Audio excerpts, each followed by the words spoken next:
¿Cuánto saqué de Ecuador de física?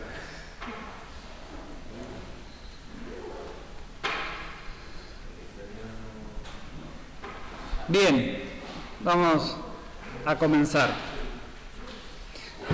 Hoy vamos a hacer la segunda parte de lo que es la introducción a la materia. Ya con hoy terminamos lo que es la introducción, y la semana que viene ya vamos a comenzar con técnicas de testing, ¿sí? Así que brevemente, haciendo un repaso de lo que vimos en la primera clase. Obviamente voy a ser el profesor de la materia, de asistente va a estar Matías Seltzer y de ayudante va a estar Constanza Giorgetti. Vimos lo que eran las definiciones de verificación y validación, que son los nombres que tiene la materia.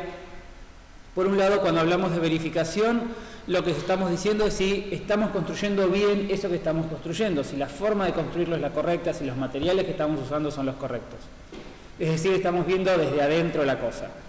Cuando hablamos de validación, estamos hablando de si estamos haciendo lo que nos pidieron que hagamos. Ahí es donde empieza a aparecer la especificación del usuario, ¿sí? Entonces, verificación, estamos construyendo las cosas bien. Validación, estamos construyendo lo que nos pidieron que construyamos. ¿Está? Y hablamos un poquito de lo que es en general el testing. Les dije que íbamos a sobrecargar este término. Testing específicamente, de acuerdo a lo que es la bibliografía, hace referencia a lo que es la verificación y validación de un objeto de test en ejecución, ¿sí? Nosotros acá vamos a llamar a todo testing. Lo que ocurre, que nos pasa a todos, el testing se suele hacer al final del proceso, con poco tiempo, muy apurados, y eso hace que no sea el mejor testing. Lo que nosotros queremos hacer es cambiar eso y hacer el mejor testing posible. Dentro de los fundamentos del testing que presentamos, dijimos que durante el testing el comportamiento del software se compara con el comportamiento esperado. Esta es la base de cualquier testing que vamos a hacer, una comparación entre lo observado y lo esperado. Yo, para poder decir que algo anda mal, primero necesito saber cuándo algo anda bien. Si yo no tengo la especificación del problema, va a ser muy limitado el testing que voy a poder hacer, ¿sí? Hay un par de cosas que voy a poder testear, pero el verdadero testing, el más útil, no lo voy a poder hacer. Así que necesito, y es fundamental, tener la especificación de las cosas. Dentro de lo que es terminología, dijimos que una situación se puede clasificar como incorrecta solo cuando sabemos que es correcta. Un fracaso es el no cumplimiento de un requerimiento, es decir, una discrepancia entre un valor o comportamiento actual y uno esperado. De vuelta, esta comparación. Cada ejecución que se hace con el objetivo de analizar resultados es un testing. Las condiciones en las que se da el testing debe ser definida, el comportamiento esperado debe ser conocido y comparado con el actual. Acá empieza a aparecer esta idea de empezar a documentar las cosas. Si yo voy a hacer testing, necesito documentar bien no solamente qué estoy testeando, sino cuáles son las condiciones, los parámetros, el contexto. Porque lo que vamos a querer cada vez que hagamos un testing y ese testing dé mal, es que el desarrollador u otra persona pueda replicar eso que nosotros hicimos. Y la única forma de poder replicarlo es teniendo documentado todo el proceso. Así que es muy importante la documentación en el proceso de testing. Habíamos visto este ejemplo para mostrarles lo muy rápido que se transforma en algo inmanejable hacer lo que llamamos testing exhaustivo. Esto es, si esto me está representando un código con un ciclo while y varios if, y yo quisiera pasar por todos los caminos posibles de este ciclo while, muy rápidamente se vuelve imposible. Muy rápidamente paso a tardar 19.000 millones de años en hacer todos los caminos. Es por eso que el testing exhaustivo, en el 99% de los casos, no lo vamos a considerar. Eso significa que de todo mi mundo posible de parámetros de entrada para una operación, para un programa, no voy a poder usar todos. Si no puedo usar todos, voy a tener que tomar una muestra. Y en el momento en el cual yo tengo que elegir una muestra de esos parámetros de entrada, necesito ser inteligente en cómo elijo esa muestra, ¿sí? Porque quiero que esa muestra, que en vez de tomar, no sé, 20.000 datos, voy a tomar solamente 5, bueno, necesito que estos 5 me sirvan para encontrar la mayor cantidad de errores posibles. Entonces, cuando esa es la condición, ya no los puedo elegir aleatoriamente. Necesito aplicar algún tipo de inteligencia, algún tipo de ingeniería en la elección de esos valores. De eso se trata parte de la materia. ¿Está bien? Y después ubicamos lo que es el testing dentro de lo que es un ciclo de vida. Hoy vamos a hablar más de esto. Habíamos hablado primero del modelo en cascada, el primer modelo que siempre usamos de referencia, dónde lo ubicaríamos, los problemas que tendríamos, y lo que se plantea desde el testing es, mientras más tardo yo en detectar un error, más caro me va a resultar corregirlo, en tiempo, gente, recursos y un montón de otros factores. Entonces yo lo que necesito es capturar errores lo antes posible. Hay errores que sí o sí los voy a capturar en la implementación, porque son errores propios de la implementación. Pero ya cuando hablamos de errores en la interpretación de la especificación, eso lo podría capturar antes y no esperar a que esté implementado. Para eso necesito distintos tipos de test. Entonces, lo que se plantea es lo que se llama el modelo B. El modelo B lo que dice es, a medida que vos vas bajando por esta pata de requerimientos, diseño detallado, implementación, vas definiendo, vas planificando cómo vas a testear eso que estás haciendo. En el momento que hago el diseño ya empiezo a definir cómo voy a testear la integración. En el momento que yo estoy haciendo los requerimientos del sistema, estoy definiendo cómo voy a definir los casos de test para considerar aceptable el sistema o no. Y una vez que yo llego a la implementación, empiezo a subir por la otra pata y empiezo a ejecutar estos casos de test. ¿Sí? Hoy vamos a explayarnos más sobre esto. Y por último, hablamos de los principios del testing. Dijimos que el testing muestra la presencia de defectos, no la ausencia. Si yo les doy un código para testear, ustedes se van una semana, vuelven y me dicen no encontré ningún error, el código es perfecto. No, el código no es perfecto, ustedes son malos testers. ¿Sí? Porque lo que se asume es que en cualquier implementación de complejidad mediana a alta, errores hay siempre.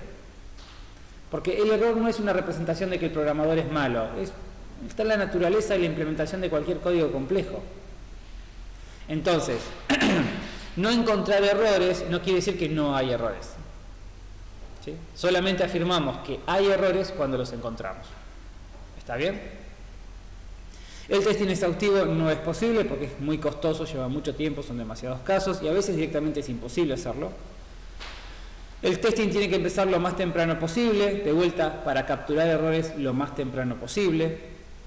Los defectos tienden a juntarse, esto pasaba, les hacía el ejemplo con lo que es organización y las referencias a memoria. Por lo general, si en un módulo, en una clase, en un método, yo encuentro que hay un error, y es altamente probable que haya otro error más. Y eso puede servir para guiar por dónde vamos a ir haciendo testing. La paradoja del pesticida, no puedo usar solamente una técnica o una única herramienta de testing. Hay distintos tipos de errores y esos errores van evolucionando. Para detectar cierto tipo de error tengo que usar cierto tipo de herramienta o cierto tipo de técnica. Si yo solamente testeo con una técnica, voy a dejar de encontrar esos errores y van a empezar a aparecer otros errores que esa técnica no puede detectar. ¿Sí? Entonces es muy importante no quedarse solamente con una técnica, sino hacer una combinación de varias. El testing es dependiente del contexto, cuánto testing voy a hacer, durante cuánto tiempo, con cuánta gente.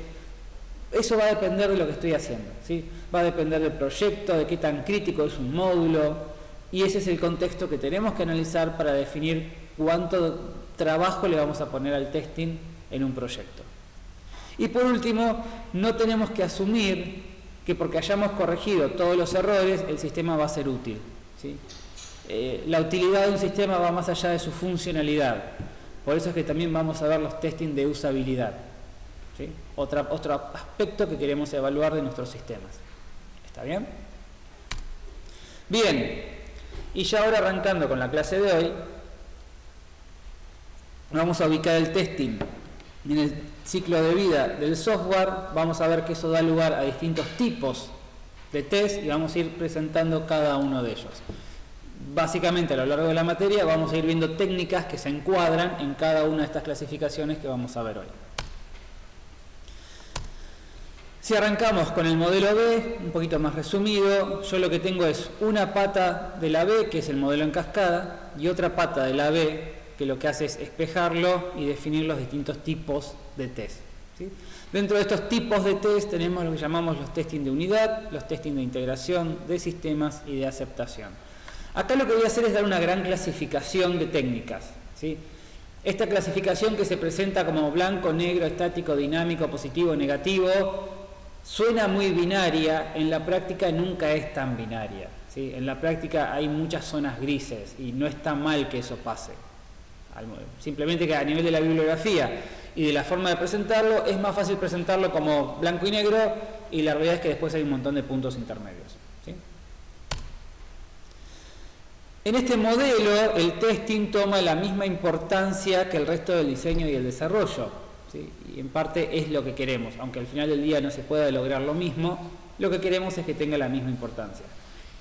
El modelo B es bastante viejo. Hoy en día, cuando hablamos de metodologías ágiles, no se habla del modelo B, pero básicamente lo que hay aquí adentro es un modelo B, ¿sí? Eso después lo vamos a ver también más adelante. Entonces, chequear un producto contra su definición de requerimientos es lo que vamos a llamar validar, ¿sí? Ver si estamos haciendo lo que nos pidieron. Fíjense que chequear esto, chequear contra lo que nos pidieron, lo podemos pensar en términos de un programa o lo podemos pensar en términos de una función, una clase. Podemos hablar a nivel de yo ejecuto un programa, lo pruebo y veo si anda bien y no me meto en el código fuente, ahí puedo validar. Pero el concepto de validar también lo puedo aplicar a nivel de código fuente. ¿Por qué? Porque tengo el requerimiento, la especificación de una función, y yo puedo testear esa función con respecto a esos requerimientos sin necesariamente meterme en la implementación de esa función, ¿sí? Entonces, estas clasificaciones las podemos manejar a distintos niveles. Verificar es una acción de bajo nivel, lo hacemos en una etapa de desarrollo. La verificación nos permite determinar si un módulo se implementó de acuerdo a lo especificado por el diseñador. De vuelta, la verificación a veces es como una validación a nivel de una implementación, ¿sí? Hay zonas grises en todo esto.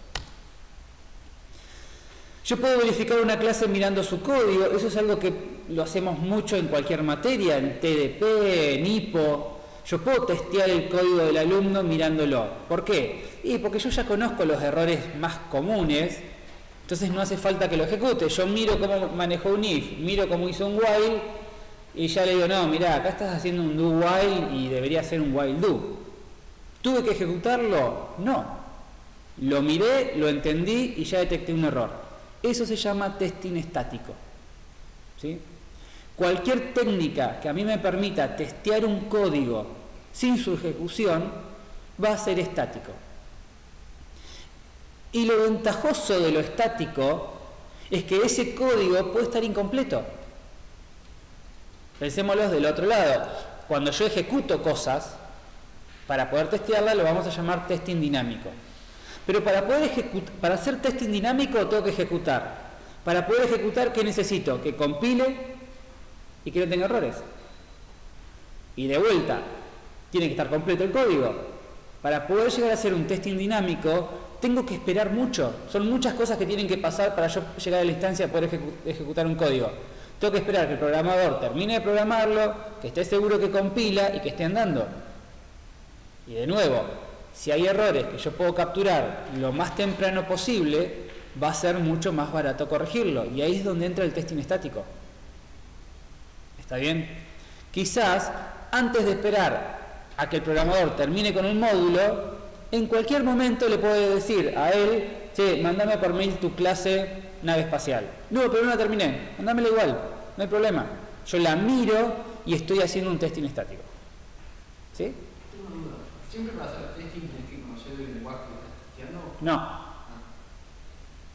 Porque pasan varias cosas. Por un lado, si yo estoy testeando una página web, ¿sí?, y estoy testeando si la página funciona, yo puedo testear la página de Mercado Libre sin saber cómo está implementada, ¿sí? Yo puedo testear un código fuente sin conocer el lenguaje, sería un testing estático. Hay algunas cosas que puedo saber, por y otras no, y se me pasan, pero lo podría llegar a saber. Y lo otro que tiene el testing estático es que yo puedo testear cosas que no son código. Yo puedo testear especificaciones, puedo testear manuales, ¿sí? El corrector ortográfico del Word es un testing estático. Es un testing eso. Está mirando lo observado y comparándolo con lo esperado. Yo acá espero una mayúscula. Vos no estás poniendo una mayúscula. ¿Desea usted poner una mayúscula? Eso es testing estático. ¿Sí?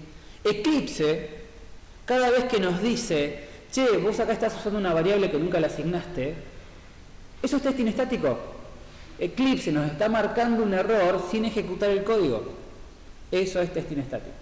¿Sí? El conocimiento o no del lenguaje de programación lo que hace es habilitarte o no ciertas técnicas de testing. ¿Sí? Pero te da cierto conjunto de testing. ¿Sí? Algo que siempre lo comento en la materia es, hoy en día se ve mucho, es una tendencia en muchas empresas que hacen testing en contratar gente que no es de sistemas.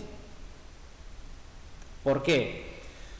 Porque las hace testear, esa gente hace testear a los que no son de sistemas las aplicaciones desde un punto de vista funcional, usa la aplicación, entonces no hace falta que sepas de programación, y muchas veces no contratar a alguien de programación o a alguien de sistemas te evita cierto bias que tenemos nosotros, cierta forma de pensar muy estructurada que por ahí limita nuestra creatividad al momento de probar una aplicación. ¿Sí? Porque somos así, una cajita recuadrada y re obvia, que si nos dan un programa con 3 botones decimos, bueno, botón 1, después toco el 2 y después toco el 3, punto, no se me ocurriría de otra manera. Y por ahí viene una persona que no es de computación y empieza a tocar el botón 3, después el 1, toca muchas veces el 2, y eso es lo que queremos en un testing. ¿Está bien?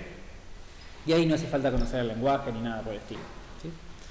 Entonces, testing estático no involucra la ejecución del código. Y si yo no involucro una ejecución, puedo testear un montón de cosas. Puedo testear código fuente, puedo testear una especificación, puedo testear un documento, puedo testear lo que sea. ¿Sí?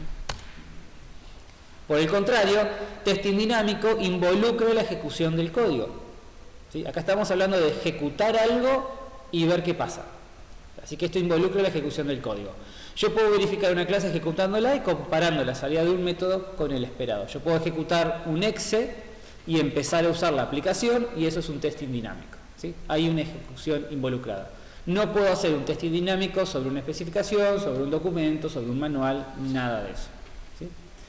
Estamos muy acostumbrados a hacer testing dinámico. ¿Sí? Es natural y es casi intuitivo pensar que el que vale es el dinámico, pero de nuevo tengan en cuenta todo lo que hay que esperar para poder llegar a hacer un testing dinámico. Tengo que dejar pasar un montón de cosas. Y si en ese pasar cosas yo hiciera un poquito de testing estático, quizás yo encuentre errores que corregirlos es poner una coma, borrar una relación en un diagrama de clases y mandarla a otro lugar, y eso es mucho más barato que hacer un refactoring de todo un código que ya tengo implementado. ¿Sí?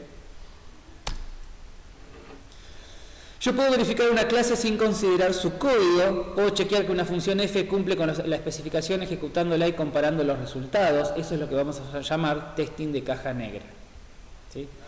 Testing de caja negra es cuando yo ignoro el código fuente al momento de definir cómo voy a testear las cosas. Hay una definición muy simplificada que a veces se suele dar de testing de caja negra, que es no tenés el código fuente. Y eso está mal. Yo puedo hacer testing de caja negra teniendo el código fuente. Simplemente que al momento de definir los casos de prueba, no le presto atención al código fuente. ¿Sí? Yo puedo tener una función que es una función que lo que hace es insertar elementos en una base de datos. Esa es la especificación. Insertar un registro alumno en una base de datos. Y tengo su código fuente. Y en el código fuente tengo un if con una condición.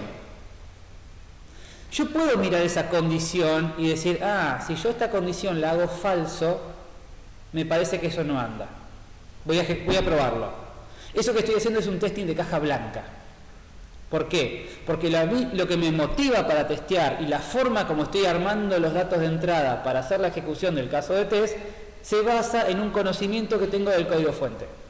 Eso se llama caja blanca. Ahora, si a mí me dicen, tenés una función que inserta un registro en una base de datos y el registro es el registro de un alumno, testeala, yo también podría decir, bueno, voy a probar con un registro inválido. Voy a probar con un registro que creo que es un registro común de un alumno. Voy a probar con la base de datos vacía, con la base de datos llena, con la base de datos corrupta. Todos estos casos que estoy generando, los genero a partir de la especificación de la función. Eso es testing de caja negra. ¿Qué es lo que pasa en la realidad? Las combino. O sea, tengo la especificación y tengo la implementación, y entre las dos cosas empiezo a generar los casos de test. De vuelta, hay grises en todas estas clasificaciones. ¿Está bien? Y obviamente, testing de caja blanca, genero los casos de test en base a conocimiento que obtengo del código. Miro la estructura del código, miro los condicionales, miro los ciclos, los if, todo eso, y en base a esa información digo, si yo vengo por este caminito que me marca el código, me parece que ahí hay un error. Me fijo qué datos de entrada tengo que dar para forzar ese camino, a ver si funciona bien. Estoy haciendo un testing de caja blanca. ¿Sí? Y la realidad es, lo mejor es usar los dos, porque cada uno tiene sus ventajas y desventajas. El testing de caja blanca, cuando yo involucro el código, como el código fuente es un lenguaje estructurado, me habilita a mí un testing más formal. ¿Sí? Yo puedo apuntar a hacer algo más completo, es decir, yo puedo pensar en ejecutar todas las líneas de código. Yo puedo pensar en hacer verdadero o falso todos los if, todas las condicionales de un while. Esa estructura, esa completitud la tengo cuando tengo testing de caja blanca. ¿Sí? Eso no lo tengo en testing de caja negra. Pero ¿cuál es la desventaja? Muchas veces no son los errores más significativos los que yo encuentro. ¿Sí?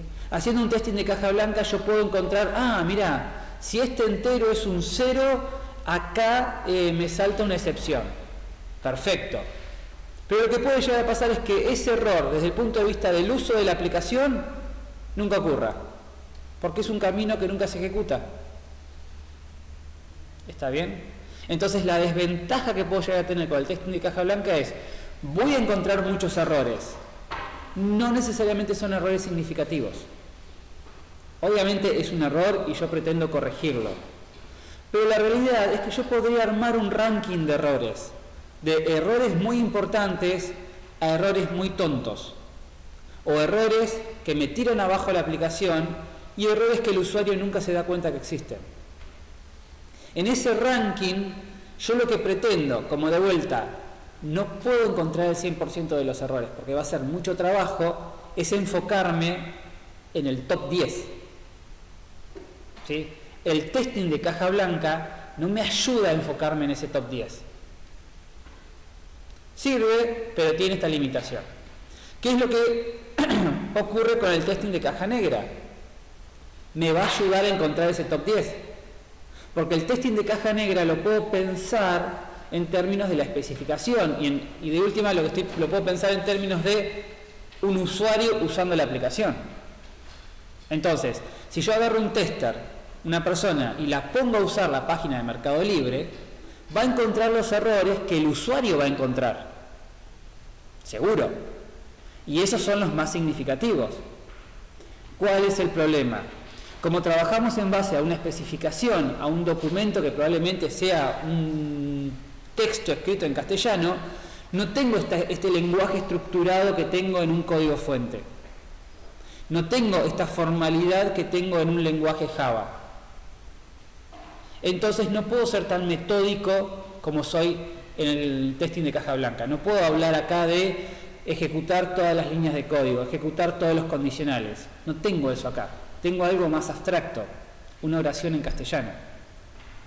Entonces es más difícil que el testing de caja negra sea metódico, sea automatizado, sea estructurado. Es más flexible. Esa flexibilidad tiene un costo, que va a ser más difícil encontrar los errores. Pero si los encuentro, muy probablemente sean errores significativos. Entonces, ¿qué es lo que vamos a hacer? Combinar las dos cosas. ¿Está?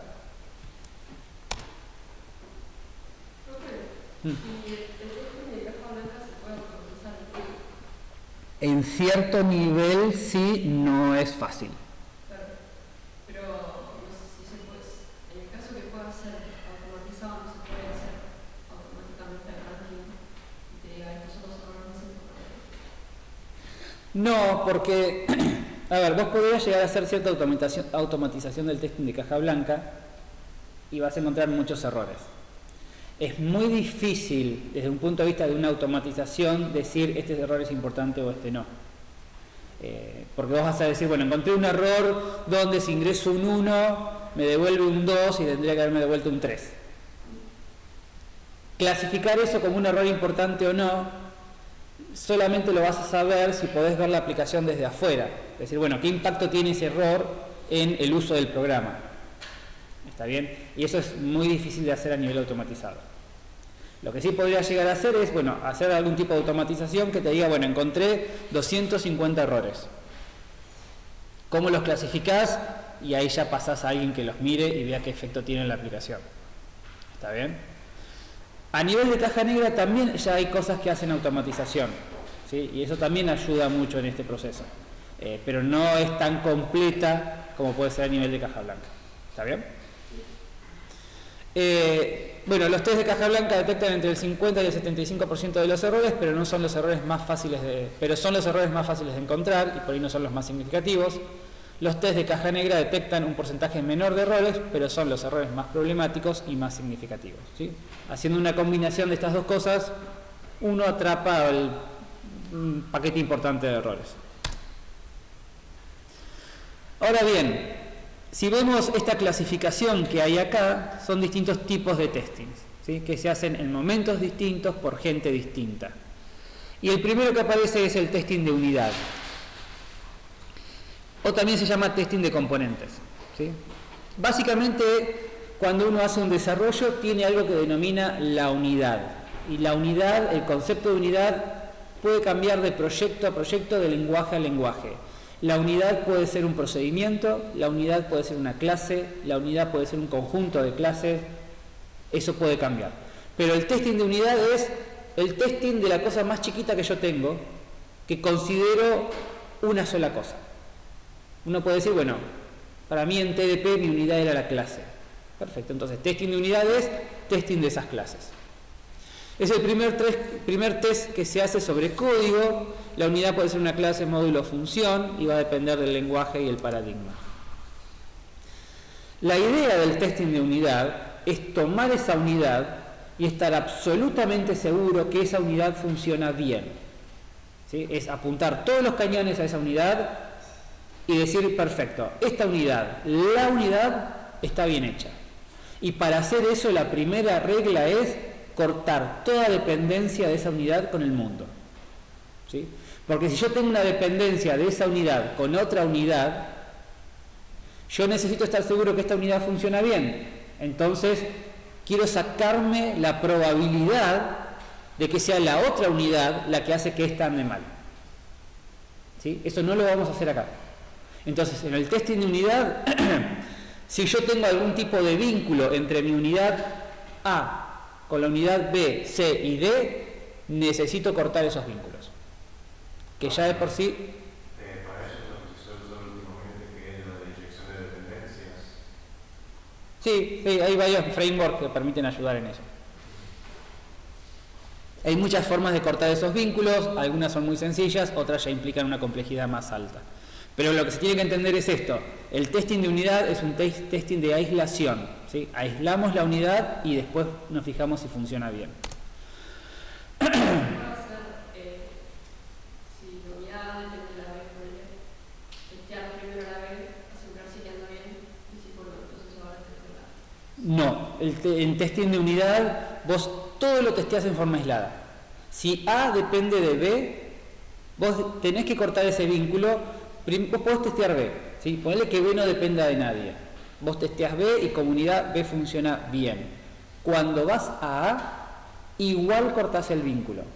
¿Por qué? Porque la siguiente etapa de testing es testing de integración. Porque vos podés tener A que funciona bien y B que funciona bien. Y el problema no es ni A ni B, sino que es el vínculo, ¿sí? Entonces, por eso no importa que vos estés segura que B funciona bien, cuando haces testing de unidad de A, el vínculo lo cortás y testeás A. Y en la siguiente etapa, que es testing de integración, ahí, sabiendo que las dos funcionan bien, las vinculas y volvés a testear. E increíblemente ahí pueden llegar a aparecer errores.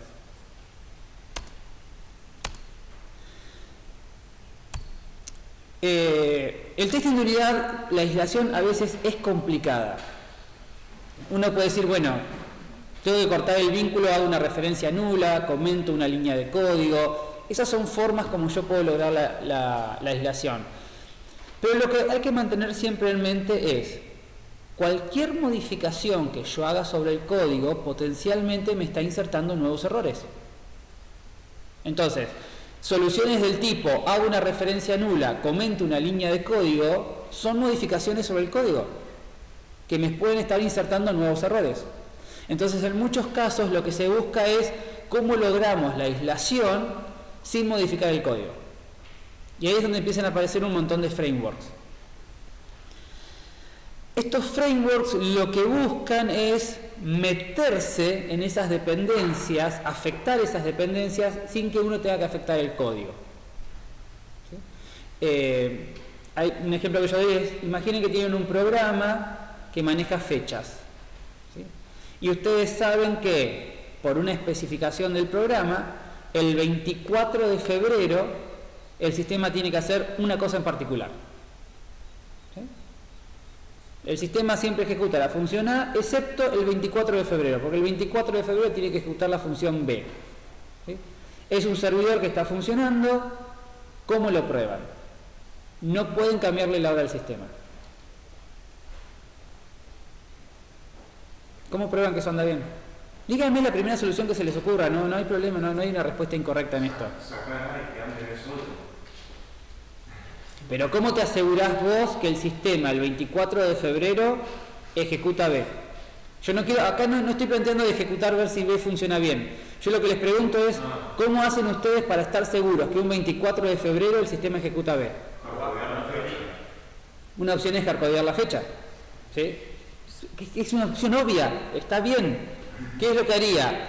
En algún lugar que hago a D le obtengo fecha actual, comento esa línea de código y digo a D le asigno nueva fecha 24 de febrero. Perfecto. ¿Cuál es el problema de eso? Estás modificando el código. Y si encima esa fecha vos la calculás en un montón de lugares, ¿sí? Tendrías que ir lugar por lugar haciendo eso. ¿Funciona? No es la mejor opción. ¿Qué hacen estos frameworks? Bueno, hay frameworks, por ejemplo, que es de Microsoft, que se llama Molds, que lo que permiten hacer es meterse en los llamados al sistema como un system.getDate y forzar un resultado en particular. ¿Sí? Entonces, con un framework de estos, vos ejecutás el framework y le decís, che, agarrate todos los llamados a system.getDate y en vez de devolver el valor que vos querés devolver, devolvé este que yo te estoy dando acá. ¿Sí? Entonces, ¿qué es lo que me permite eso? No modifico el código y ahora todos los getDate devuelven 24 de febrero. ¿Se entiende? Yo así puedo probar que el sistema funciona bien un 24 de febrero sin modificar el código, que es lo que yo quiero. ¿Sí? Por eso es que empiezan a aparecer estos frameworks y por eso es que estas aislaciones a veces se vuelven complicadas. Cuando es una clase sencilla, cuando es un código muy cortito, no hay tanta chance de error porque yo comente una línea y diga, bueno, el entero, en vez de devolverle la función de otra clase, le asigno 0 y ya está. No pasa nada. Pero intenten escalar esa forma de hacer aislación y van a ver que muy rápidamente se vuelve muy compleja. Y hace falta pensar en algún tipo de herramienta que nos ayude. Bueno, acá hay un video sobre una herramienta de Microsoft, sobre el framework Molds, que lo que hace es esto, permite reemplazar llamados a métodos por lo que yo quiera. Y este reemplazo se hace sin modificar el código fuente. El testing de unidad es el testing que por lo general es el único testing que se recomienda que lo haga el mismo desarrollador de la unidad. ¿Sí? Vamos a ver que se hace mucho énfasis que el desarrollador no testee su propio código porque de vuelta uno tiene un bias muy grande, excepto en el testing de unidad. Como el testing de unidad está muy vinculado a la implementación, quien mejor conoce la implementación es el tester, es el desarrollador de ese código. ¿Sí? Así que el testing de unidad lo suele hacer el desarrollador, a veces con la ayuda de un tester. En esta cosa de cortar la aislación es que aparecen dos conceptos. Uno es lo del test driver y el otro es el stub. A veces para testear una componente no alcanza con una única línea de código, a veces hay que hacer casi otra unidad completa. Es decir, yo tengo una clase que es la clase nave espacial. ¿Sí? Tengo el juego de TDP, es un nivel que tiene muchas naves espaciales, las naves espaciales hacen cosas, hacen muchas cosas. Yo quiero testear si la nave espacial funciona bien. ¿Qué es lo que tengo que hacer? Lo que hacían en HIPPO, escribir un tester. ¿Sí? Y a veces ese tester se vuelve muy complejo. Eso acá se conoce como test driver. El test driver es la clase que yo escribo para usar la clase que quiero testear. ¿Está bien? Y a veces tengo una clase que funciona por sí sola, pero usa mucho otras clases. Tengo la unidad A que usa la unidad B y quiero testear A. ¿Qué hago con B? ¿Por qué? Una copia como vacía de B. ¿Qué es lo que hago? Hago una versión tonta de B. Eso se conoce como un stub. ¿Por qué? Porque yo quiero que esto siga compilando, por ejemplo. Entonces no puedo borrar B. Si borro B, esto deja de compilar. Puedo comentar todas las líneas que involucren un uso de B. Y por ahí de vuelta sigue sin compilar, porque por ahí estoy obteniendo un entero de B que después lo necesito en A para hacer una cuenta. Entonces, ¿cómo hago ese reemplazo? Con un stub.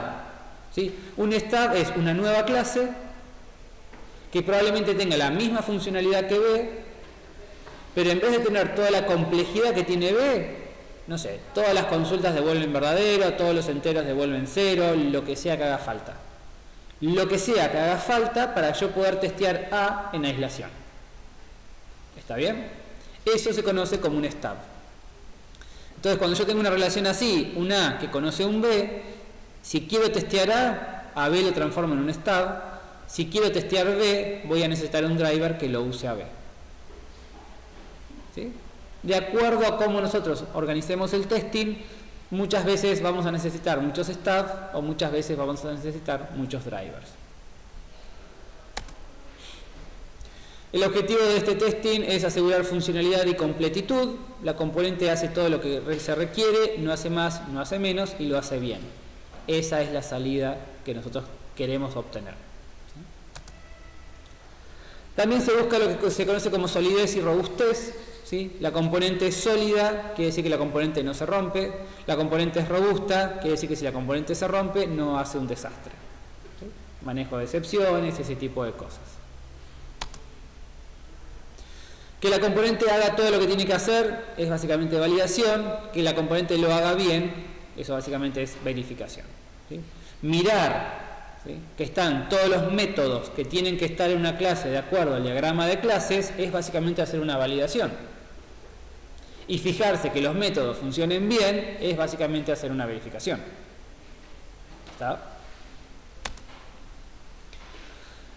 Dentro de las cosas que podemos hacer cuando se testean solidez y robustez van a aparecer los testing negativos. Esto lo vamos a ver de vuelta al final de esta clase, que son los test que buscan romper cosas. Obviamente, si yo quiero saber cómo se comporta un método ante una situación anormal, necesito empezar a tirarle cosas. ¿Sí? Recibe una lista, va a la lista vacía. Recibe un archivo, va al archivo corrupto. En los test negativos es donde se empieza a usar mucho la creatividad de la gente. ¿Sí? Ese es un factor difícil muchas veces de automatizar. Dependemos de cada persona. Este es un chiste muy tonto y muy común dentro del testing. Y después se hace más complejo el chiste. El testing de unidad suele ser un testing de caja blanca, obviamente porque estamos testeando el funcionamiento de la unidad, el desarrollador conoce el código y puede hacer el test en base al mismo. Se puede hacer también testing de caja negra teniendo acceso al código y usando la especificación de la unidad. Lo que uno termina haciendo es una combinación de las dos cosas.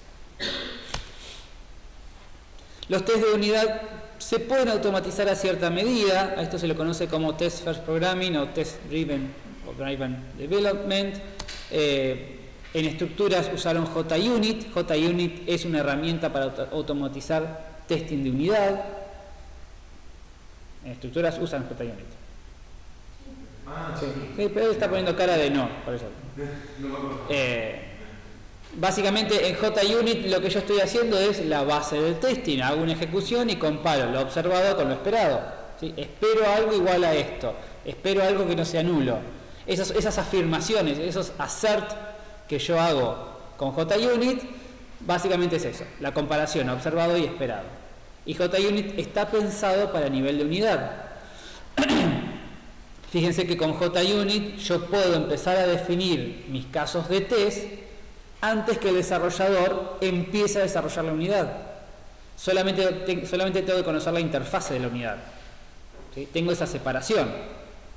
Y a medida que el desarrollador va avanzando, yo voy ejecutando mis casos de test de JUnit hasta tener todas verdes. ¿Sí? En muchos casos, esta es una forma de evaluar progreso o definir cuándo se terminó. Alguien me define una clase. El tester genera 25 casos de test para esa unidad. Y yo le digo al desarrollador, bueno, haz el desarrollo, una vez que pasás los 25, tenés 25 verdes, está todo listo, seguimos para adelante. Es una forma de medir progreso y de avanzar. De vuelta, testing de unidad es el primer testing que vamos a ejecutar. ¿Sí? Lo podemos tener definido de antes, pero el primero que se ejecuta es testing de unidad una vez que la implementación está lista. El siguiente paso es el testing de integración. Es la segunda etapa y acá es cuando asumimos que todas las unidades están funcionando bien. Ahora sí, A funciona bien, B funciona bien, veamos qué pasa cuando A funciona usando B. Y esto puede parecer trivial, pero la realidad es que acá empiezan a aparecer muchas veces errores, ¿sí? Errores en la comunicación.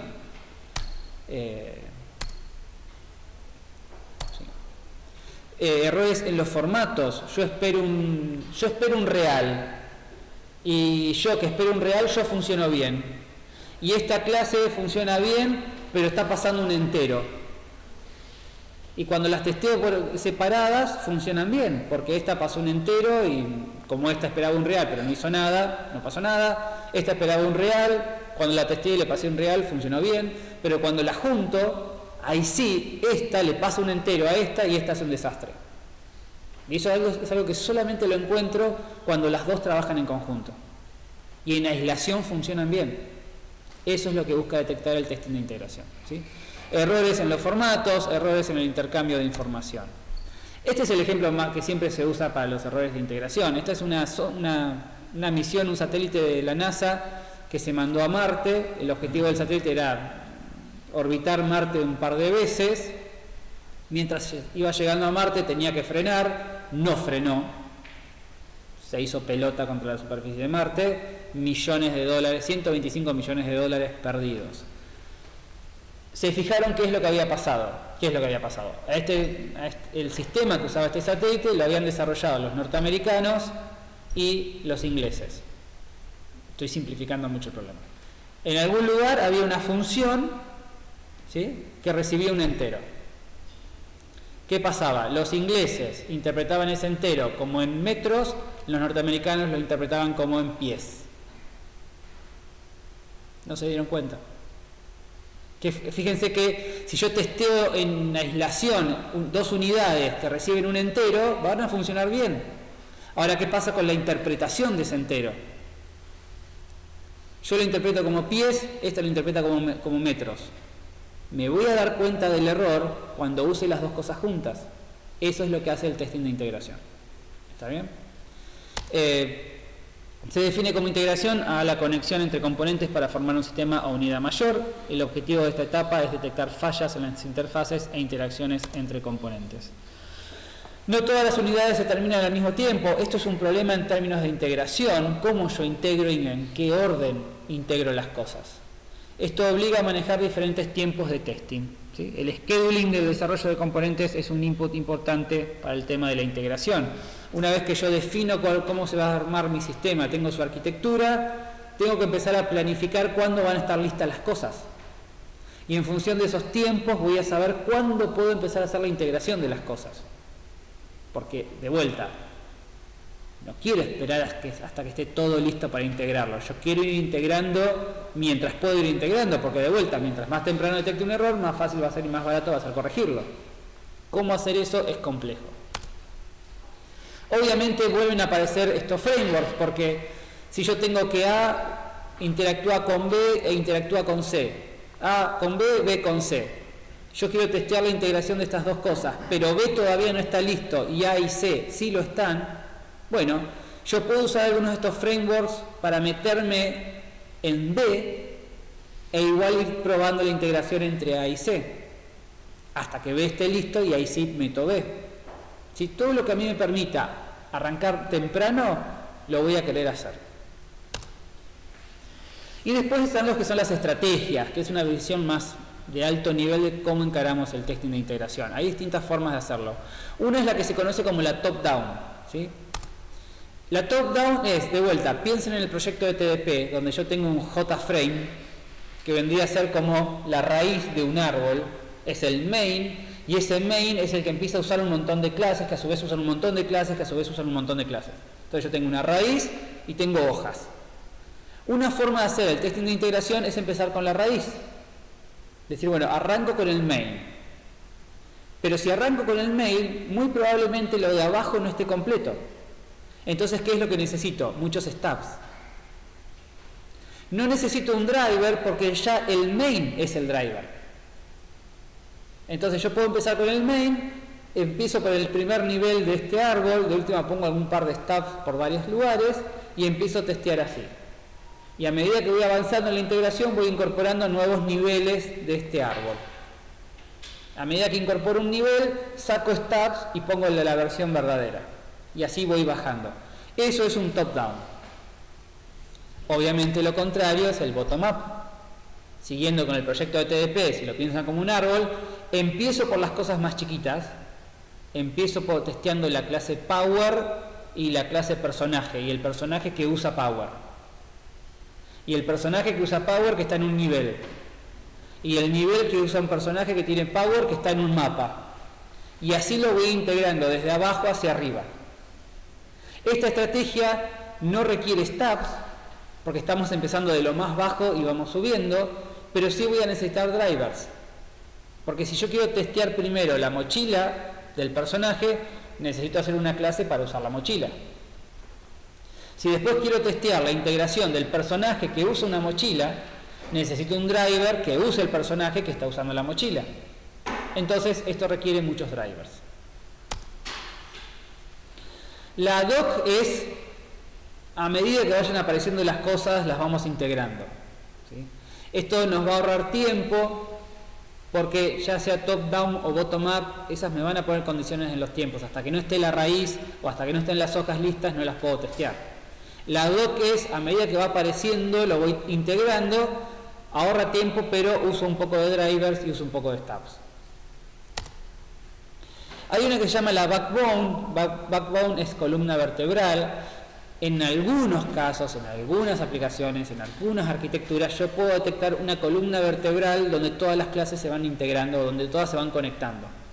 ¿Sí? Es una forma de hacer integración. En el orden en el cual van apareciendo no es tan importante porque todas se conectan al mismo lugar. Sí, obviamente tiene que existir ese backbone. ¿Sí? Y la última es, espero a que esté todo listo, lo junto, lo compilo, lo ejecuto y me fijo que anda. A veces hacen eso ustedes. No deberían hacerlo. Pero también es una estrategia. Y en integración aparecen un montón de herramientas de automatización, ¿sí? La idea es, vamos a hacer un tutorial, una clase sobre una herramienta de integración que se llama Jenkins, que se suele usar mucho y es libre, por eso es que se usa mucho. Pero hay muchos servidores de integración, aparecen los conceptos de integración continua, varios conceptos que vamos a ver más adelante.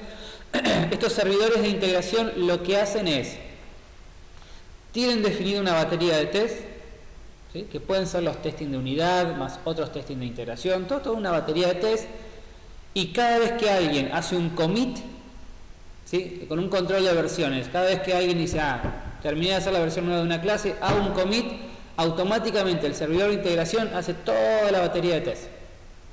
Commit nuevo, toda la batería, así está constantemente haciendo una integración continua. Porque toda esa batería de test lo que prueba es la integración de las cosas. Cada vez que alguien hace una modificación, corre toda la batería de test. Y, obviamente, si al correr toda esa batería de test salta un error, le manda un mail a todo el mundo, cosa de dejar bien en evidencia al programador que lo hizo, che, Marcos subió una versión nueva que rompió esto, esto y esto. Eso es lo que hacen los servidores de integración. Hay muchos servidores hoy en día, muchos son gratuitos, muchos se integran con GitHub o con repositorios en Internet. Lo único que hay que hacer es hacer la vinculación, definir cuáles son los casos de prueba. Muchas veces son JUnits. Y esto, el servidor automáticamente, alguien hace un commit, genera el JUnit, corre todos los JUnits y tira un reporte si hay algún error. Eso es integración continua. Después de integración viene lo que se llama el testing de sistemas y el testing de aceptación. El testing de sistemas es el tercero en la etapa de testing y esto te chequea que el producto cumpla con lo especificado, tanto funcional y no funcional. Fíjense que el testing anterior, el testing de integración, no es un testing de sistemas, no estamos viendo lo que construimos como un sistema para hacer altas de alumnos, para manejar un repositorio, no. Lo estamos viendo como más bajo nivel, más código, con funciones que hacen cosas. En testing de sistemas, ahora sí lo vemos a todo como un sistema que tiene que cumplir una función. Y tiene requerimientos funcionales y no funcionales. Y esas son las cosas que vamos a testear acá. Un objetivo de esta etapa es la de probar el sistema en un contexto de uso lo más cercano posible al real. Eso en la integración no ocurre, ¿sí? Si acá estamos haciendo un sistema que va a funcionar en dispositivos móviles, ahora sí lo vamos a testear probablemente en emuladores. Si estamos haciendo un sistema que va a correr en un Windows 7, ahora sí vamos a usar un Windows 7 para probar el sistema. Todas estas cosas no las tenemos en cuenta y no hay que tenerlas en cuenta en las etapas anteriores, ¿sí? Acá no vamos a usar stubs, no vamos a usar fakes, acá vamos a intentar replicar todo tal cual lo va a tener el cliente, ¿sí? O lo más cercano posible. No lo vamos a hacer en lo del cliente, ¿sí? No vamos a involucrar al cliente, pero sí vamos a intentar recrear toda la misma situación. Y acá aparece mucho el uso de herramientas como máquinas virtuales, ¿sí? Porque muchas veces o no tengo los equipos o me es muy complejo tener físicamente los equipos. Acá aparecen las máquinas virtuales, que realmente terminan siendo muy útiles para estas cosas. Hay muchas herramientas, esta es una de ellas, esta es muy fantástica, que lo que hacen es hacer testing conectándose a máquinas virtuales, ¿sí? Automatizar los tests conectándose a máquinas virtuales. Esta en particular, que se llama TestPlan, esto hace testing de caja negra, ¿sí? Testea la funcionalidad, no la implementación. Y lo que tiene muy interesante es la forma como yo describo los casos de test, ¿sí? Yo con TestPlan digo, bueno, ejecuta este programa, el programa X, hace clic en el botón ingresar, de usuario pone este usuario, de contraseña pone esta contraseña y después hace clic en el botón aceptar. Y lo escribo así como lo estoy diciendo, ¿sí? Esta herramienta es capaz de interpretar eso que estoy diciendo, conectarse a una máquina virtual, hace procesamiento de imagen sobre la pantalla que ve en la máquina virtual y se da cuenta dónde están las cosas. Es muy impresionante lo que hace. O sea, yo le digo, en el campo usuario pone esto. Se conecta a la máquina virtual, procesamiento de imagen, se da cuenta, este es el campo usuario e ingresa esa información. Le digo, en el campo contraseña pone esto. Hace lo mismo. Ahora apretá el botón aceptar, toca ahí y fíjate si aparece un mensaje de bienvenida. Y se fija si aparece eso. Obviamente eso ya de por sí es muy impresionante. Más impresionante es que, como está trabajando con máquinas virtuales y está trabajando con procesamiento de imagen, no le importa si se está conectando a un Linux, a un Windows, a una Mac, a un Android, a un iOS, no le interesa. Lo único que le interesa es darse cuenta que hay un campo que es usuario. Entonces, un mismo caso de test, ¿sí? Este que yo acabo de describir, con este sistema lo puedo usar para testear la misma aplicación en 6 plataformas diferentes. Sin tener las plataformas, solamente tengo que usar una máquina virtual. En ese sentido es muy impresionante y obviamente no es gratis la aplicación. Es extremadamente caro, pero es muy bueno. De vuelta, si estamos hablando de un test de sistemas, la especificación, la definición de requerimientos de sistemas es el input fundamental a esta etapa. ¿Sí? Si vamos a probar si el sistema funciona bien, funcional y no funcionalmente, necesito tener la especificación funcional y no funcional de tal sistema. ¿Sí? Y después tenemos lo que es el testing de aceptación. El testing de aceptación es como un testing de sistemas, pero ahora es el usuario el que lo tiene que aceptar. Ahora sí, probablemente vaya a la casa del usuario, le instale la aplicación, se la haga usar y vea qué es lo que me dice el usuario. ¿Sí? Es un poquito más complejo, pero esa es la idea. De acuerdo al tipo de desarrollo, el test de aceptación puede realizarse de diferentes formas en diferentes momentos. De vuelta, metodologías ágiles, ¿sí? no usan exactamente el modelo B, pero básicamente lo que tiene adentro es un modelo B. En una metodología ágil donde yo tengo sprints de 2 semanas, muchas veces lo que estoy haciendo en esas 2 semanas es un pequeño modelo B, porque voy a hacer un testing de unidad, voy a integrarlo a lo que ya tengo listo, voy a fijarme si todo eso funciona bien y le voy a mostrar un prototipo al cliente para que me dé feedback. ¿Sí? En 2-3 semanas estoy haciendo todas las etapas de este modelo B. Con el feedback del usuario vuelvo a arrancar un nuevo sprint, vuelvo a hacer una modificación en código, vuelvo a hacer un testing de unidad que genera un testing de integración, que me hace hacer un testing de sistemas, que me hace mostrarle al usuario el nuevo prototipo, que es el testing de aceptación. ¿Sí? El cliente y el usuario pueden ser 2 personas diferentes. Aún teniendo la aceptación del cliente, se debe buscar la aceptación del usuario. Esto es muy importante. A mí puede venir el gerente de sistemas de la cooperativa obrera para pedirme un nuevo sistema para las cajas. ¿Sí? Yo puedo hacer ese sistema y dejar al gerente de sistema muy feliz, pero la realidad es que quien lo va a usar es la persona que está en las cajas. Entonces, en algún punto, se lo tengo que mostrar. Y necesito la aceptación de esa persona. ¿Sí?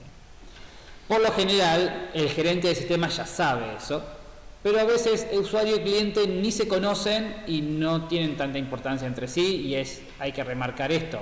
Hay que definir quién es el usuario, más allá que tenemos el cliente, hay que definir quién es el usuario, y el test de aceptación también lo tenemos que hacer con el usuario. ¿Sí? Y si no podemos acceder al usuario, intentar buscar lo más cercano posible a un usuario. Quienes administran el sistema también tienen que aceptarlo. ¿Sí? Porque probablemente acá haya servidores, haya técnicos, haya un montón de gente en la casa del usuario que de alguna manera van a interactuar con este sistema. Lo van a tener que mantener, lo van a tener que instalar. También ellos tienen que tener una opinión en el testing de aceptación. ¿Sí? Pero también forman parte de lo que va a ser el sistema. Y como parte de la aceptación aparecen los testing de usabilidad. Los testing de usabilidad me van a permitir a mí evaluar cosas que no son funcionales. ¿Sí? El ejemplo que siempre doy, y perdón si ya lo escucharon, es: yo tengo una silla, tengo una lapicera, ¿sí? A una pata de la silla le pego la lapicera e invento la silla lapicera. La silla lapicera funcionalmente es un éxito seguro, porque funciona como silla y funciona como lapicera. Ahora, anda a escribir una carta con esa silla lapicera. Es lo más incómodo del mundo. ¿Sí? No va a funcionar. Funcionalmente, de vuelta, funciona bien, pero hay una cuestión de usabilidad que hace que no sea un éxito. ¿Cómo evalúo esos aspectos no funcionales? Y ahí es donde aparecen los testing de usabilidad, ¿sí? Que también son importantes y también vamos a ver cómo se hacen.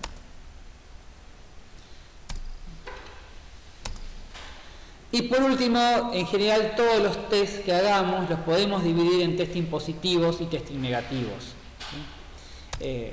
El testing positivo es aquel testing que testea el objeto bajo test, que el objeto bajo test puede ser un código, una especificación, un documento o toda una aplicación completa, utilizando datos de test que son considerados positivos, son considerados que están bien y que debería salir todo bien. En otras palabras, probamos con datos con los que el programa debería andar bien, ¿sí? Hago funcional, implemento la función factorial y la pruebo con 5.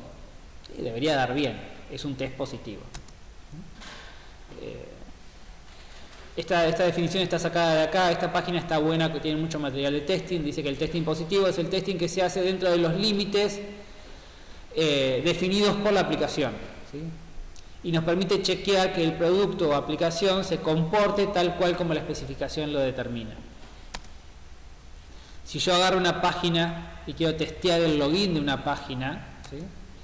Testear con un usuario y una contraseña válidos es un testing positivo. Y lo tengo que hacer en algún punto del testing, tengo que testear si funciona bien con un usuario y una contraseña que exista. Eso, no dije nada más, ya viene después. Si nuestros datos de test para esta página son un usuario y contraseña válidos, entonces es un testing positivo. Si testeamos el login a la página de un banco con un DNI válido, es un testing positivo, ¿sí? Básicamente, si pensamos en términos de los casos de uso, ¿sí? Testear con un conjunto de datos que a mí me haga ejecutar la secuencia principal del caso de uso es un test positivo. Porque fíjense que esta secuencia decíamos como que era la secuencia feliz, el camino feliz, cuando estaba todo bien, eso es lo que debería ejecutar un test positivo.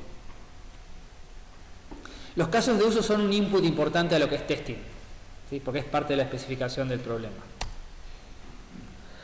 El testing positivo debería ser lo primero que yo hago. O sea, si yo voy a testear una función, una implementación, una página, lo primero que yo quiero saber es si funciona bien cuando tiene que funcionar bien. Entonces la primera tanda de test que yo voy a hacer va a ser el testing positivo, ¿sí? El resto del testing, que puede ser negativo y otros más, solamente lo vamos a hacer una vez que pasamos el testing positivo. Porque si yo tengo una página que me tiene que dar la bienvenida con los datos que están guardados en la base de datos y yo los pongo y no funciona, no tiene sentido que siga haciendo otros testing. Ya lo más básico no funcionó, me tengo que poner a corregir eso. Una vez que eso pasó y que eso funcionó bien, ahí sí empiezo a pasarle cualquier dato, cualquier porquería, pero no antes. Eso es lo que ya dije. Con el testing positivo se va a cubrir menos código. Satisfacer los casos positivos no significa que la aplicación funciona bien o esté libre de errores, ¿sí? Solamente nos indica que la aplicación cumple los requerimientos para un conjunto limitado de datos de entrada. O sea, esto es necesario, pero no es suficiente para el testing. Los testing negativos son aquellos que testean el objeto bajo test utilizando datos de test que son considerados negativos, es decir, lo opuesto a positivo, obviamente. El objetivo del test negativo es asegurar la estabilidad de la aplicación ante situaciones anormales, y acá es donde empieza a entrar en juego la creatividad. Es decir, bueno, yo tengo un login, ¿qué le paso? Y acá hay que ser creativo y empezar a intentar romperlo. Es quizás el más divertido de todos, pero fíjense que probando testing negativo, ingresando no poniendo el DNI o poniendo porquerías, ya acá encontramos un error. ¿Es un error funcional? No. Me está informando que hay un error, pero fíjense que me está informando mal.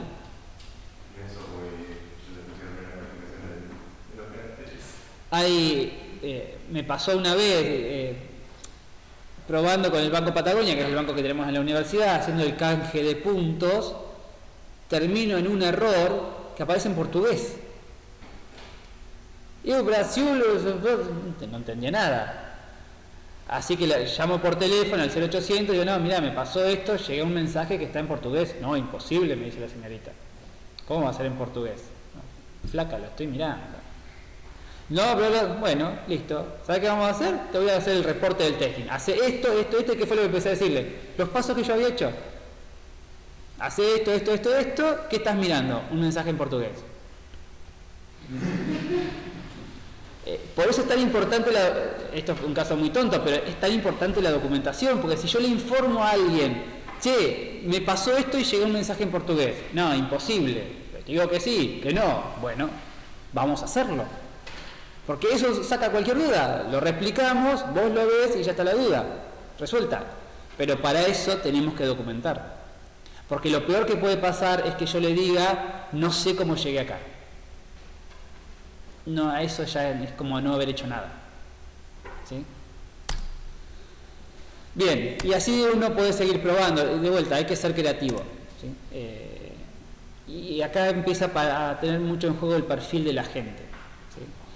Por lo general, cualquiera puede hacer testing, no es que haya gente que no pueda hacer testing, pero aquellas personas que tienen cierta creatividad para generar datos de entrada, aquellas personas que por ahí son muy obsesivas, mirando los códigos, aquel compañero de trabajo insoportable que nos decía, te faltó un punto y coma, te faltó un punto y coma, te faltó un punto y coma, esa persona bien odiada que tienen que tener aquí en mente en este momento, probablemente sea un buen tester, porque ese es el perfil que muchas veces se busca. Y como les decía antes, muchas empresas optan por tomar gente que no son de sistemas, ¿sí? De vuelta, porque favorecen por ahí esta creatividad al momento de usar una aplicación y no tener tanta mente de programador estructurada, ¿sí? Eso sirve en particular para los casos de testing negativos. Y de vuelta, como los testing positivos lo podemos asociar al caminito feliz de los casos de uso, el testing negativo lo podemos pensar en términos de la secuencia alternativa o los pasos alternativos, ¿sí? Los testing negativos podrían ser aquellos que me intentan obligar a mí ir acá y ver qué pasa. ¿Sí? Y el testing negativo también debería incluir cosas que por ahí no están especificadas acá, ¿sí? De vuelta hay que ver la creatividad. Y hay muchos otros tipos de test, ¿sí? Funcionales, no funcionales, de estructuras, de cambios, de performance, de carga, de seguridad, todo, ¿sí? Todo lo que a mí me permita hacer una comparación entre observado y esperado es un test, ¿sí? Y cae dentro de la órbita de lo que es el testing, ¿sí? Chequear la seguridad de un sistema web es hacer testing. Chequear cómo se comporta el sistema cuando en vez de tener 5 usuarios logueados tiene 5 millones es hacer testing. Ahora, es hacer testing si yo tengo una especificación que me dice che, cuando hay 5 millones de usuarios logueados, la página tiene que seguir funcionando bien. ¿Listo? Ahí sí te puedo hacer la comparación esperado-observado. Si nadie me dice nada, puedo fijarme qué onda, pero en realidad no puedo decir si está bien o está mal, porque no sé qué es lo que está bien. ¿Sí? Bien, entonces, resumiendo, modelo B, una pata de desarrollo, una pata de testing. El testing va avanzando de abajo para arriba, empezamos con unidad, seguimos con integración, sistema, aceptación, usabilidad y tenemos toda otra batería de test para analizar que vimos al final. Así que nada más por hoy. Hoy es la única semana que no van a tener práctica. Ya arrancando la semana que viene termino yo y va a arrancar Matías con la práctica. La semana que viene vamos a arrancar con testing estático, ¿sí? Herramientas técnicas de testing estático, va a haber un práctico para hacerlo. Vamos a tener martes y viernes con testing estático y el otro martes, dentro de 2 semanas, vamos a tener el primer tutorial que va a ser sobre una herramienta de testing estático. ¿Sí? Seguimos arrancando 8:30 en el laboratorio, pero hoy vamos a intentar aprender a usar una herramienta. Los que quieran venir con su propia máquina, no hay ningún problema, ¿sí? Pueden hacerlo, el resto pueden usar las máquinas del laboratorio que en teoría deberían funcionar para eso. ¿Listo? Bien, nada más.